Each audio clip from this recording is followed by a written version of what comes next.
Bismillahirrahmanirrahim. Assalamualaikum warahmatullahi wabarakatuh. Waalaikumsalam warahmatullahi wabarakatuh. Terima kasih pada Bapak yang sudah menyediakan waktu untuk kegiatan wawancara ini. Yang kita ketahui sebelum kegiatan ini, saya ingin menyampaikan tujuan kenapa kami melakukan wawancara hari ini ya Pak ya. Sebagaimana kita ketahui bahwa Bapak adalah kepala sekolah yang sudah berpengalaman selama belasan tahun menjadi kepala sekolah, sudah banyak sekolah ya Pak ya. Ya. Dan kemudian tentu saja pengalamannya dalam menyelesaikan kasus-kasus yang terjadi di sekolah dan pengambilan keputusan lebih matang dan lebih ilmu pengalaman gitu. Jadi kami juga ingin Bapak berbagi pengalaman dengan kami. Ya. Bagaimana Bapak mengidentifikasi kasus-kasus yang di dalamnya itu mengandung dilema etika ini Pak? Ya, kalau kita permasalahan ada biasanya kan mungkin kita yang mengidentifikasi, mencari informasi kepada mulai dari siswa mungkin, kemudian kepada guru, atau sebaliknya permasalahan itu bisa dimunculkan oleh baik siswa langsung ke kita, atau dari guru, ya. Semuanya itu tergantung kepada situasional sifatnya. Situasional sifatnya Pak ya. Jadi permasalahan itu nanti apabila ada masalah mungkin antara siswa dengan guru misalnya. Ya.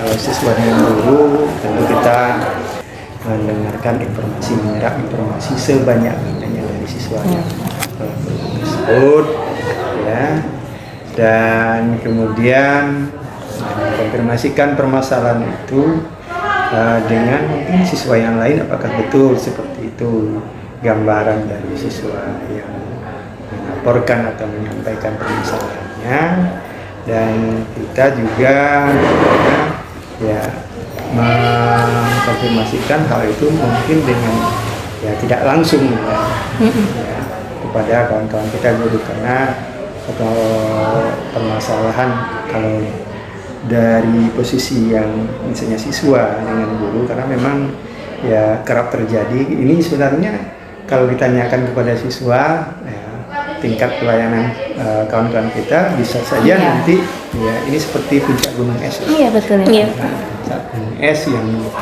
nampak itu hanya sedikit saja, padahal permasalahan itu banyak sekali yang dihadapi oleh siswa, ya, mulai dari kalau dari siswa ke guru itu tindakan verbal yang pembulian dilakukan oleh guru, sering sekali mereka juga mengatakan, Pak, nggak ada, setiap hari marah-marah saja, setiap hari ya memberikan label kepada saya, kamu bodoh, kamu ini, kamu itu. Nah, ini memang permasalahan seperti ini tentunya ya perlu kita sikapi ya dengan pencarian informasi sebanyak mungkin tentang permasalahan tersebut. Apa yang disampaikan tadi ya antara permasalahan antara guru dengan siswa, dan siswa misalnya kan ya semakin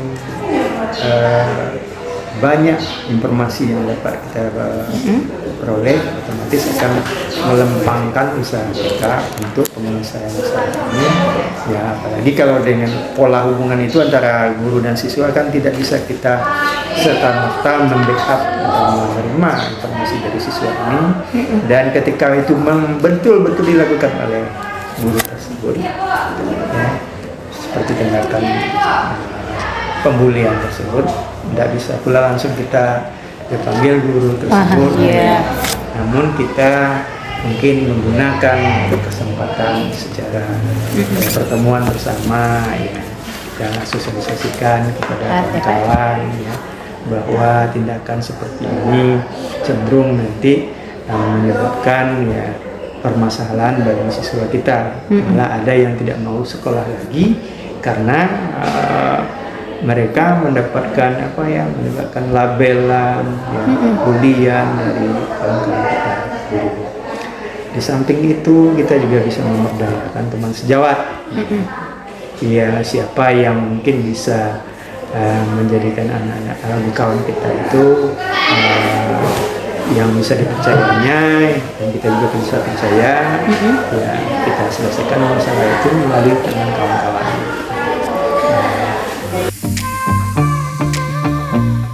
Jadi dari beberapa kasus yang tadi Bapak ceritakan, misalnya nanti bagaimana Bapak menjalankan atau pengambilan keputusan yang Bapak ambil, terutama apabila nanti kasus-kasus Bapak tersebut antara dua kepentingan itu sama, Pak. Jadinya antara guru tadi itu benar juga, terus tadi siswa tadi benar juga. Terus seperti apa Bapak mengambil nilai-nilai kebajikannya gitu, Pak? Ya, apabila dalam kondisi seperti tadi, yang pertama goal kita apa?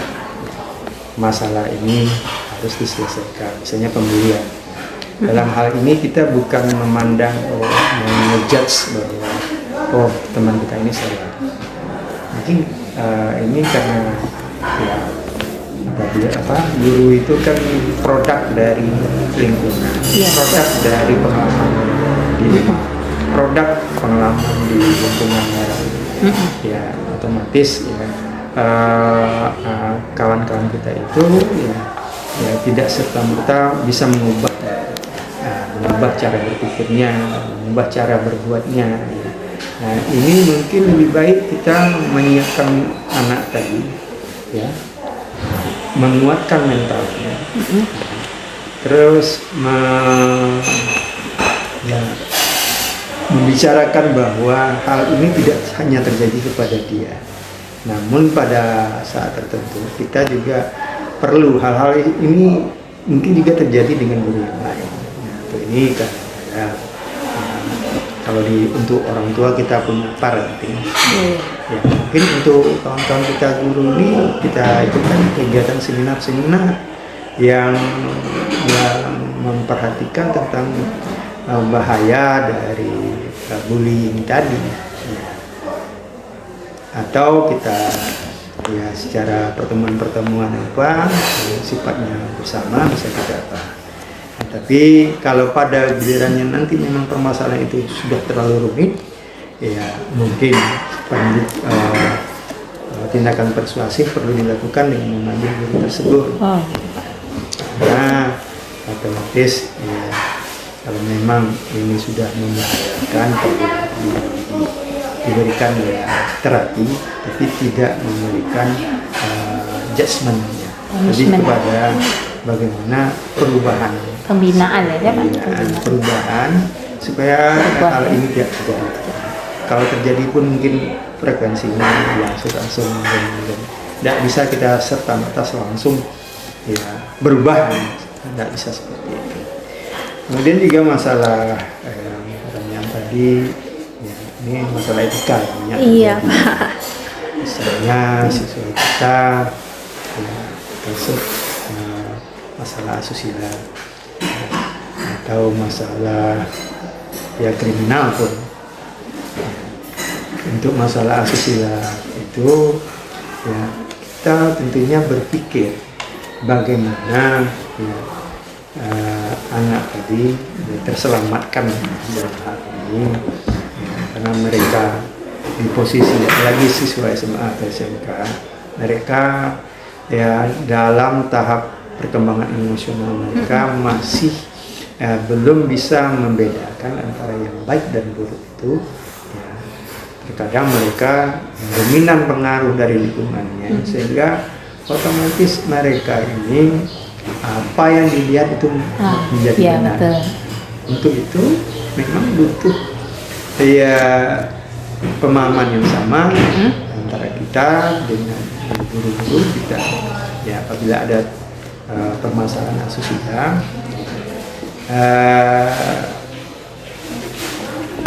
ending pointnya itu bagaimana kita menyelamatkan. Berarti kan tadi Tetap menggunakan paradigma kepemilian tapi dan kasih berpihak pada murid. Berpihak pada asusila. peduli dengan kasih sayang lo juga penuh terhadap anak tuh Iya. sebenarnya ya. Dan pun Ya, Berarti kalau misalnya kalau kita lihat kan antara rule, aturan mengatakan ini. Iya, betul. Satu lagi ya siswa tadi kalau kita ikuti aturan seperti ini, Iya. dua hal yang bertentangan. Tapi ujung-ujungnya sebenarnya kita bagaimana siswa tadi bisa merubah, ya, merubah tindakannya, perilakunya tadi. Nah, yang itu jadinya. Nah, kebanyakan kita kan mengambil keputusan langsung diberhentikan. Iya, betul. Ya, kalau diberhentikan, yang target kita untuk mengubah, mendidiknya menjadi lebih baik, otomatis kita putus kesempatan bagi anak tadi untuk merubah diri. Berubah ya, Pak. Padahal tujuan dari belajar kan sebenarnya Changing behavior. ya, merubah tingkah laku. Nah, itu ya, memang kita harus arif ya dalam hal ini.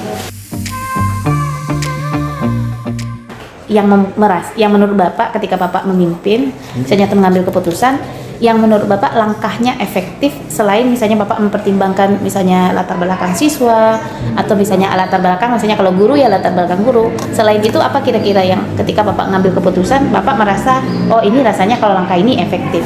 Ketika kita berhadapan dengan siswa, banyak sekali kita bertemu dengan kasus-kasus seperti sekolah sebentar keluarkan anak, sebentar ya punishment.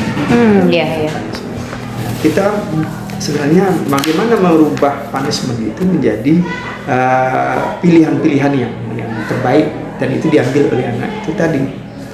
Jangan karena aturan ini kamu berhenti. Sebenarnya bukan seperti itu. Kita memikirkan bagaimana keberlangsungan pendidikannya nanti, bagaimana dia bisa merubah dirinya.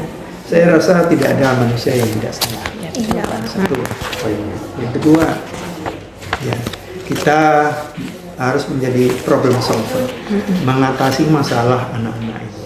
Ya. Karena mungkin ketidaktahuannya, karena lingkungannya seperti itu.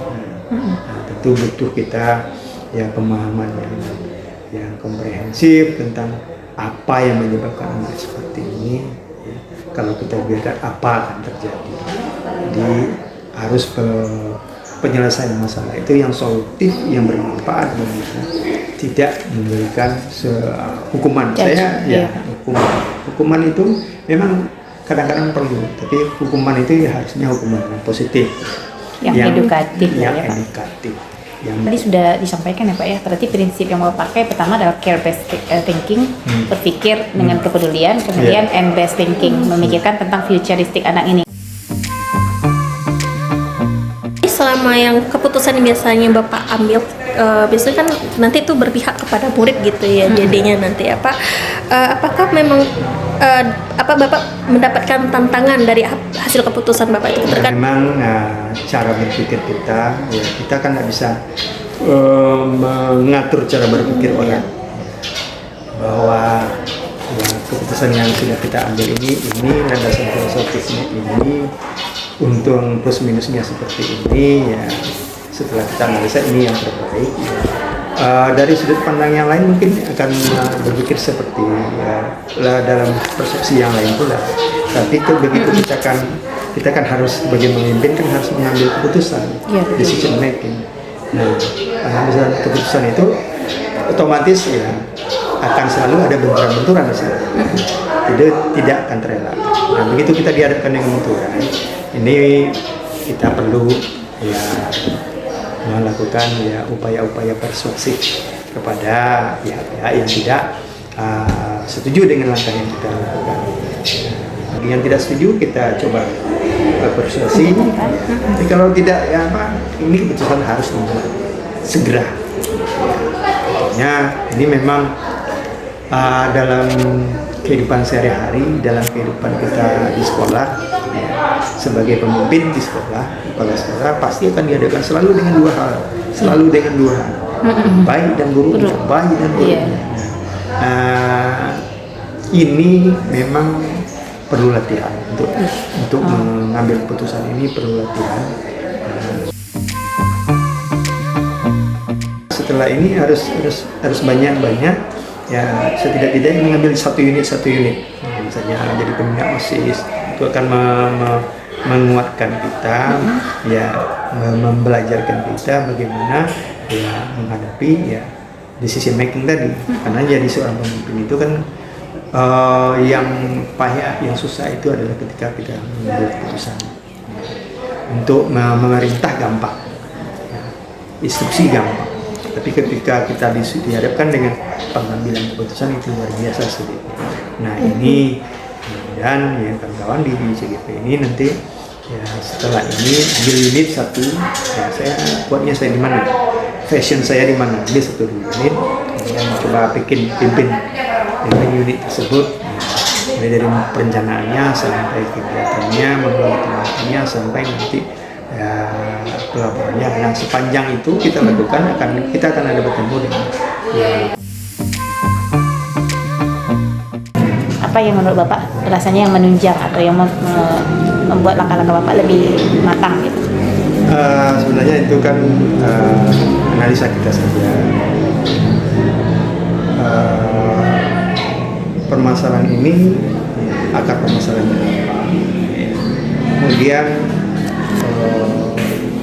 langkah antisipatifnya apa yang dilakukan, kemudian keputusan itu diambil dengan kembali kepada yang saya sampaikan tadi bahwa manfaatnya bagi siswa itu apa.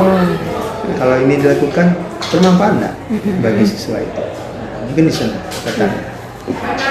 Jadi gitu ya Pak. Jadi Sebagai pemimpin pembelajar, ya, kita akan berhadapan dengan permasalahan. Otomatis ya, kita menyikapi permasalahan itu dengan memberikan solusi yang cerdas dan tentunya kita tidak hidup sendiri. Kita perlu berkolaborasi dengan orang. Ketika mengambil keputusan itu tanya kepada si A, si B, si C. Nanti dari sana kita bisa juga mana yang terbaik untuk keputusan. Dan tidak mesti itu harus lahir dari kepala kita sendiri, ya. Karena bisa memanfaatkan orang lain juga untuk mengambil keputusan itu. Jadi sering-seringlah berkolaborasi, ya, ketika kita memimpin suatu unit, ya, tanpa teamwork, tanpa kerjasama, ya, tidak akan pernah organisasi itu maju. Itu teamwork ya Pak ya, nanti.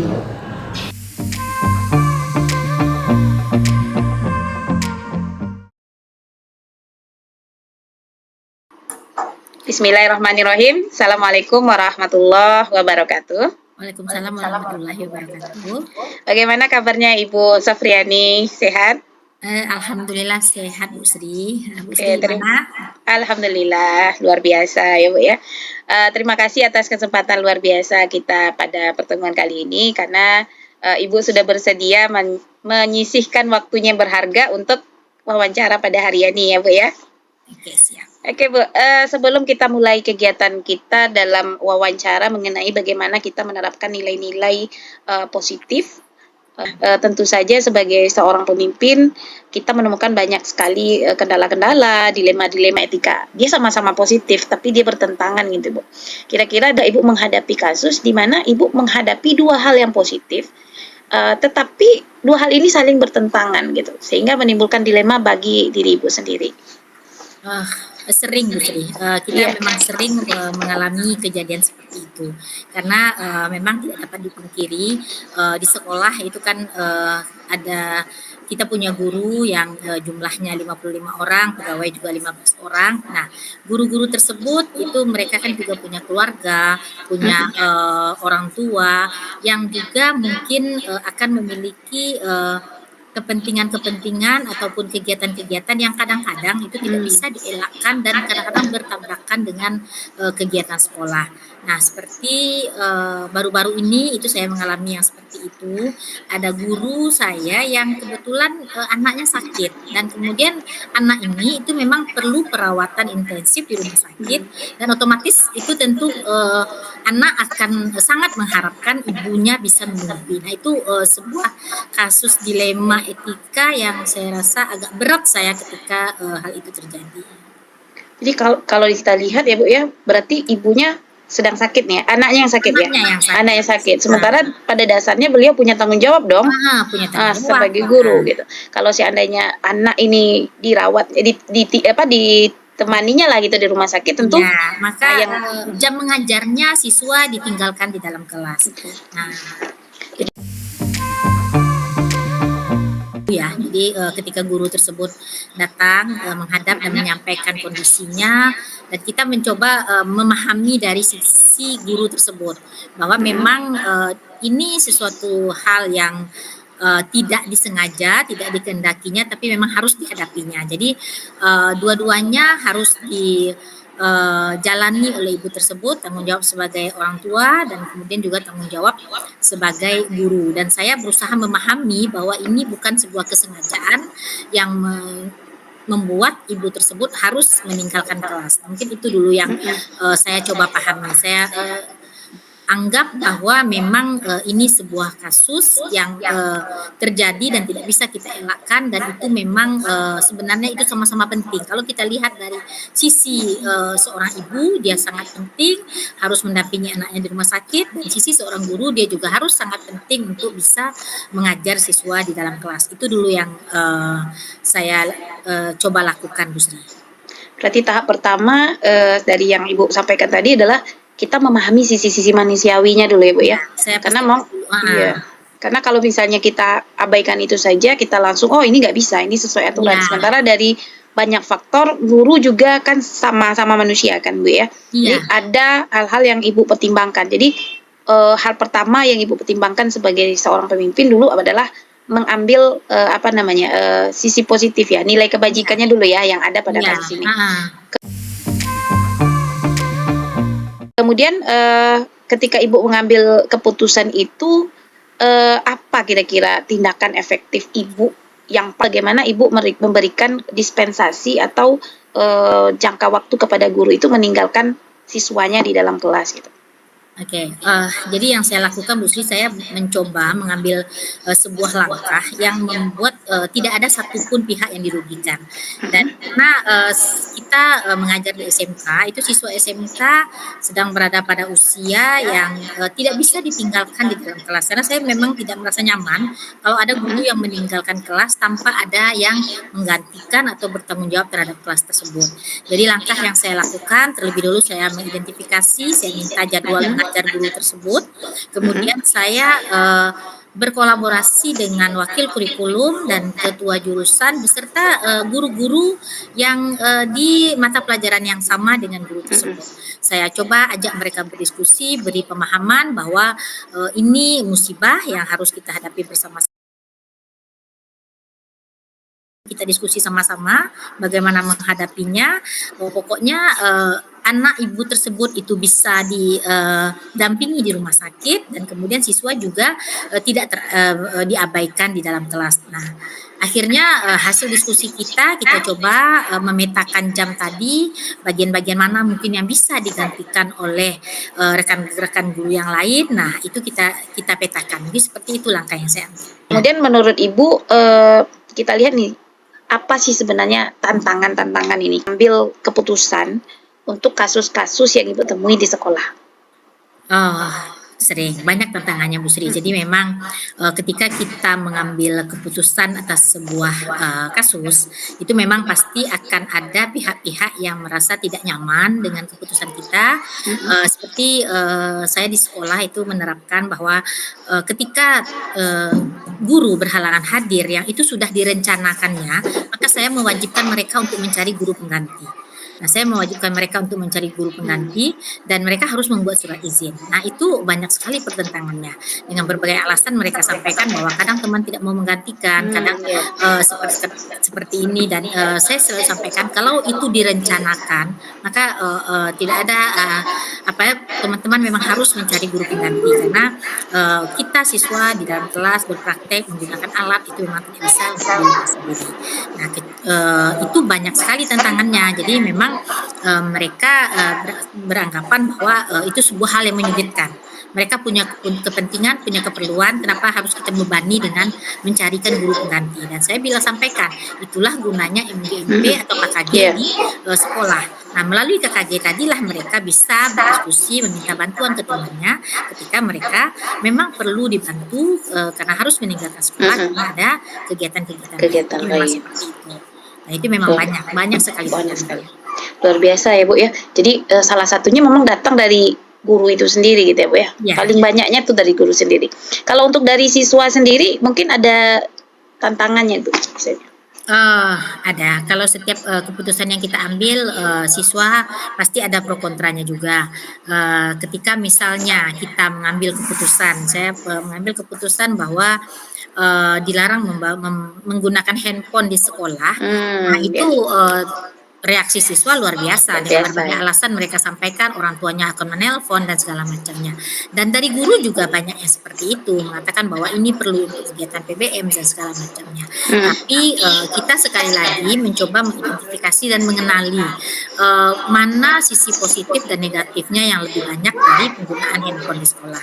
Makanya walaupun dengan berbagai penolakan-penolakan dari siswa maupun dari guru, kita tetap komit membuat aturan bahwa tidak ada penggunaan handphone di sekolah kecuali untuk kegiatan PBM dan itu harus di bawah kontrol gurunya. Nah, seperti itu. Berarti memang berangsur-angsur ya Bu ya, nggak bisa langsung frontal dulu Iya, di apakan dulu ya Bu, tetap harus disosialisasikan dulu atau misalnya seperti Ibu katakan tadi bahwa tetap menjaga komitmen kita kembali mungkin kepada visi dan misi sekolah kita atau aturan yang kita buat di sekolah bahwa sekolah memang membuat aturan seperti itu. Lain halnya kalau sekolah nggak punya aturan seperti itu dari awal ya Bu ya, jadi juga tidak bisa kita jadikan sebagai alat untuk mengambil keputusan. Menurut Ibu faktor-faktor apa yang mempermudah diri Ibu sebagai pemimpin untuk menyelesaikan kasus-kasus yang Ibu hadapi di sekolah itu? Kalau menurut saya mungkin faktor yang mempermudah itu dukungan dari semua yang ada di sekolah. Jadi ketika semua mendukung program kita itu rasanya itu semua bisa kita lakukan. Dan memang tidak bisa dipungkiri bahwa dari sekian banyak guru dan pegawai yang ada di sekolah itu ada yang mendukung, ada yang tidak. Tapi saya tetap pada konsep saya sampaikan ke teman-teman bahwa di setiap kebijakan tentu pasti ada pihak-pihak yang mungkin merasa dirugikan, tapi saya sampaikan bahwa saya selalu berusaha untuk membuat kebijakan yang meminimal tingkat efek negatif ke teman-teman yang lain. Jadi kita berusaha meminimalkan efek negatif tadi. Jadi mungkin dengan cara itu, dengan pendekatan seperti itu alhamdulillah dukungan teman-teman itu lumayan dan kalaupun ada yang kontra itu juga tidak terlalu terlihat karena ketika mereka hanya sedikit tentu mungkin tidak terlalu berkembang kontranya. Jadi itu yang pasti. Jadi dukungan dari semua guru, pegawai yang ada di sekolah itu membuat kita gampang untuk menjalankan kebijakan-kebijakan yang sudah kita tentukan. Jadi dari yang Ibu sampaikan tadi itu saya jadi teringat nih Bu. Berarti dari semua dari semua komunitas yang ada di sekolah kita tentu kita nggak bisa memaksakan kehendak kita atau pola pikir kita kepada orang yang sama. Nah ini kan salah satu kendala nih Bu. Harusnya karena kita sebuah sistem yang bekerja sama itu kan elemen-elemen semuanya harus satu tujuan dong Bu. Nah bagaimana trik Ibu untuk menghadapi misalnya Ibu sosialisasi sebuah program di sekolah ternyata ada sekitar 5 atau 6 orang sebenarnya nggak suka dengan keputusan Ibu, ternyata mereka ngomong di belakang nih Bu Yani bikin gini-gini aja tapi sebenarnya nggak ada gitu, kita nggak suka, kita nggak senang gitu. Nah kira-kira tindakan Ibu sebagai seorang pemimpin itu apa kira-kira Bu? Ketika menghadapi itu, jadi kita kan selalu membiasakan setiap ada program yang akan kita buat, kita sosialisasi dulu. Kita sosialisasi, kita ajak diskusi. Kalau saya program itu sebenarnya lahir dari hasil briefing di sekolah. Jadi kita setiap briefing, Senin pagi kita briefing, kita sampaikan. Nanti akhirnya program itu datangnya dari teman-teman sebenarnya. Jadi mereka yang beri masukan dan saya berasumsi ketika kita setuju ya sama-sama kita jalankan ini. Nah tentu itu sudah mulai istilahnya bukan kita, bukan dari kepala sekolah loh programnya, Iya, kita iya. yang menyadari bersama-sama bahwa itu penting, program itu perlu. Nah, jadi akhirnya dengan mereka punya kesadaran seperti itu, nah mungkin saja ada beberapa orang seperti Bu Sri sampaikan tadi yang Iya. 5% tadi mungkin ada sekian persen yang tidak setuju, tapi itu biasanya hanya pas sampai mereka sendiri dan mereka tidak bisa menularkan ke yang lain karena yang lain paham bahwa ini program ini kita lahirkan bersama-sama. Iya, betul. Awal dari kebutuhan kita gitu kan. Iya, Jadi betul. jadi saya selalu sampaikan seperti itu. Termasuk masalah pengelolaan keuangan dan segala macamnya selalu saya Iya, sampaikan iya. bahwa ini loh kondisi kita, seperti ini loh kita. Jadi semuanya paham sehingga mereka juga berpikir ketika mengajukan kebutuhan karena saya sampaikan duluan ini loh kondisinya sekolah kita ini seperti ini. Nah, begitu juga dalam melahirkan program. Jadi selalu saya berawal dari hasil musyawarah kita bersama. Nah, ketika untuk mereka tadi, nah saya bersifat membiarkan saja. Saya hanya memantau dan berusaha perlahan-lahan mengajak. Kita tidak terlalu ekstrim, tidak menunjukkan bahwa kita tahu mereka menolak. Saya Oh, selalu gitu ya, Bu. bersifat, saya pura-pura tidak tahu saja kalau mereka sebenarnya berada di pihak seberang. Tapi perlahan-lahan kita lakukan pendekatan, mudah-mudahan beralih haluan. Karena kalau kita langsung perlihatkan kita tahu mereka berada di seberang, jangan-jangan mereka tambah lari. Iya, iya, iya. Karena kan tidak tahu saja. Luar biasa sekali ya Bu ya. Banyak sekali saya memperoleh hal yang luar biasa dari pola pikir Ibu sebagai seorang pemimpin, terutama dengan bersifat demokratis ya Bu ya. Karena memang kalau keputusan itu sudah mereka lahirkan secara bersama-sama dan kita udah ketok palu, ini punya kita dan kita yang membuat, kita yang mensukseskan. Ini kebutuhan kita. Iya, tentu saja yang di belakang juga yang nggak sesuai itu pun dia mau nggak mau harus terima gitu. Apa benar point of view atau misalnya hal positif yang Ibu ambil dari pengambilan keputusan Ibu yang Ibu lakukan tadi, refleksi diri Ibu sebagai seorang pemimpin dari hasil keputusan Ibu selama ini itu apa sebenarnya Bu? Kalau menurut saya mungkin sepertinya dalam setiap keputusan yang kita ambil, terlebih dahulu kita harus memposisikan diri kita berada di pihak yang sebelah. Oh, gitu. Jadi kita masuk dulu, kita pahami pola pikirnya, kita pahami perasaannya gimana, barulah kita ambil keputusan. Jadi jangan dari sisi kita. Ketika kita ambil keputusan itu dari sisi kita tanpa memahami perasaan, kondisi dan keadaan yang guru ataupun teman-teman yang lain, maka saya rasa keputusan itu hanya menurut kita baiknya kita saja, tapi nanti mungkin tidak akan baik bagi yang menerima seperti itu. Jadi saya berusaha paham dulu. Saya berusaha berada di pihak mereka posisi. Kalau kita nggak merasakan posisi orang lain, tentu kita nggak bisa apa ya Bu ya, mengambil tindak lanjut dari tindakan kita. Mungkin untuk sesi ini saya cukupkan dulu sampai di sini ya Bu ya. Terima kasih atas segala sharingnya dengan kami hari ini. Semoga apa yang Ibu sampaikan juga menjadi pembelajaran bagi kami.